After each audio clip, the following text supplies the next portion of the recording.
Copyright Commission, Oil and Gas, Agriculture, as well as stock reports. I'm Oluwaseun Akinola. The headlines. Minister of Information says second round of digital rollover to begin April 29th. Nigerian Copyright Commission urges banks, others on bankability of intellectual property assets. NLC says no fuel price increase without fixing refineries. And CBN injects $1.47 billion into forex market in 1 month. And those were the headlines. Details right now. Minister of Information Alhaji Lai Mohammed has hinted that the federal government will commence the second round of digital switchover DSO on April 29, 2021. He gave the hint in Abuja yesterday at an interactive session with Senate Committee on Information and National Orientation and the 13-member Ministerial Task Force on DSO project. Mohammed, who said the DSO had gone live in Federal Capital Territory, Kwara, Kaduna, Enugu, and Osun states, added that the ministry considered the DSO as one of its priority projects, given its potential to create jobs, bring good governance closer to the people through better access to information, and provide quality programming to Nigeria's estimated 24 million television households with high-fidelity pictures and sound. He said the ministry had taken some steps to create the enabling environment for the DSO to succeed, for local content to thrive, for indigenous producers to be more engaged, and for the local advertising market to grow.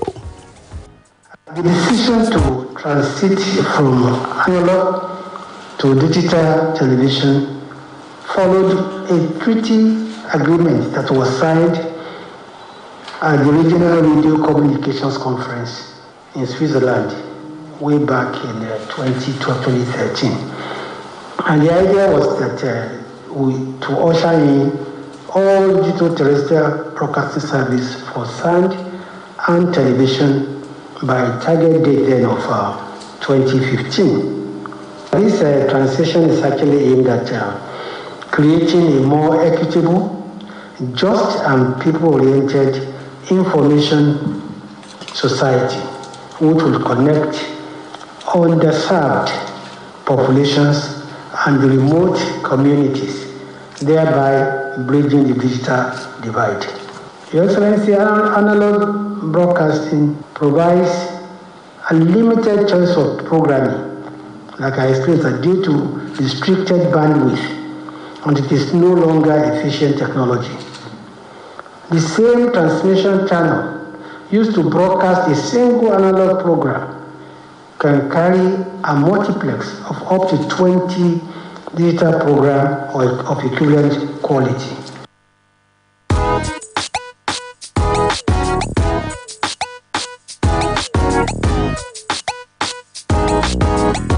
The House of Representatives has threatened ministries, departments, and agencies of the federal government with duplicate subheads in their budgets for the purpose of defrauding the government, as well as those who failed to show up at the ongoing investigative hearings on the House. The Speaker, Femi Gbajabiamila, issued the warning in Abuja while declaring open the hearing organized by the ad hoc committee to probe capital projects executed and funds repeated in Appropriation Act from 2015 till date by MDAs of government across the nation. Gbajabiamila, who was represented by the Majority Leader Alhassan Adodogua, condemned the low turnout of invited government officials whose MDAs had been accused of capital project duplication in successive budgets. He added this institution, the House of Representatives, and by extension, the National Assembly, will not take lightly any agency of government that will for no reason take for granted the cordial working relationship between the legislature and the executive arm of government. The Director General of Nigerian Copyright Commission, NCC, Mr. John Asane, said accepting intellectual property IP as collateral assets will go a long way to supporting small and medium-sized enterprises, SMEs, in the creative sector, which will in turn boost their contribution to the country's gross domestic product, GDP. Saying in a statement on World Intellectual Property IP Day, stated these, like other IP assets, copyright has value, which should be exploited for sustainable national development. He also stressed that the theme for this year, IP and SMEs, taking their ideas to market, underscored the place of SMEs in society and how the IP system could serve as a vehicle for moving their raw ideas to the market. Appealing to the public to accord SMEs the needed support by respecting their copyright, the Director General underscored the commitment of the Commission to assisting SMEs with the needed administrative and legislative frameworks to facilitate their use of the copyright system and converting ideas to bankable assets and to engender investor confidence in the sector. And plans are underway for the Nigerian Electricity Regulatory Commission, NERC, to review tariffs that customers pay to the 11 distribution companies' discos and to also approve a new capital expenditure, CAPEX, for the energy distributors. The Commission expressed the readiness for the review on its website yesterday, and its notice that they titled Notice of Minor and Extraordinary Review of Tariffs for Electricity Transmission Distribution Companies. NERC stated that the latest move was pursuant to the provisions of the Electric Power Sector Reform Act, EPSRA, which sets out the methodology and procedures for reviewing electricity tariffs in Nigeria. The source of discord between the regulator and the discos has always been the capital expenditure allowance approved by NERC, since the distributors insist that it is too low and has limited their capacity for network expansion. Going by the multi-year tariff order MITO 2015, the approved average capital expenditure allowance to discos remains $12 million, or roughly 5 billion naira per disco annually. The federal government has said that it will make fire liability insurance on all public buildings compulsory. Controller General of the Federal Fire Service, FFS, Ibrahim Lehman, made this known during a courtesy visit to the Chief Executive Officer, CEO of the National Insurance Commission, NICOM, in Abuja.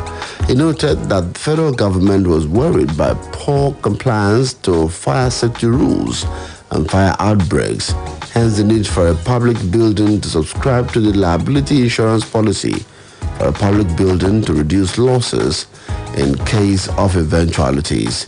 In a communique signed by the Public Relations Officer, PRO, of the FFS, Ugo Huan, the Fire Service boss said the two agencies resolved, amongst other things, to commence the enforcement of compulsory public building liability insurance across the country. Responding, the NICOM boss acknowledged the fact that the law enabled NICOM to fund the activities of the fire service. He said that NICOM will work with the interface consultants introduced to them by the Controller General in ensuring that the needful is done. The Nigeria Labour Congress says it has listed key issues that should be addressed before the Nigerian National Petroleum Corporation, NNPC, will adjust the pump price of premium motor spirit, popularly called petrol.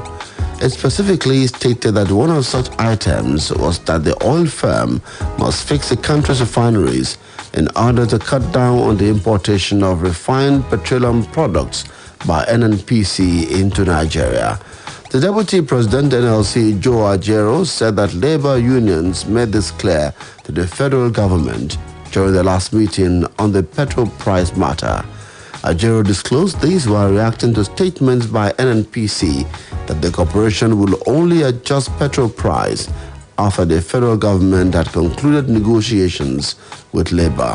NNPC spokesperson Kenny Obateru had stated on Monday that the price of petrol was not going to be adjusted despite the fluctuations in global crude oil prices until the federal government, labor, and other stakeholders agree on pricing issues.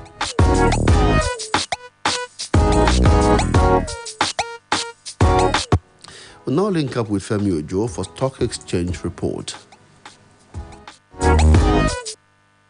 A lovely morning to you out there. Here is the summary of trading activities on the floor of the Nigerian Stock Exchange for yesterday, the 27th day in the month of April 2021. A bearish way to close market for investors yesterday as the whole share index dropped by 0.03% to close at 39,305.48 basis points. Over 252.5 million units of shares valued at over 1.773 billion naira was traded in 3,474 deals. We have the equity capitalization at the close of trading summing up to over 20.570 trillion naira. A look at the gainers for yesterday's trading. We have Prestige topping the gainers pack, gaining 4 kobo to close at 46 kobo.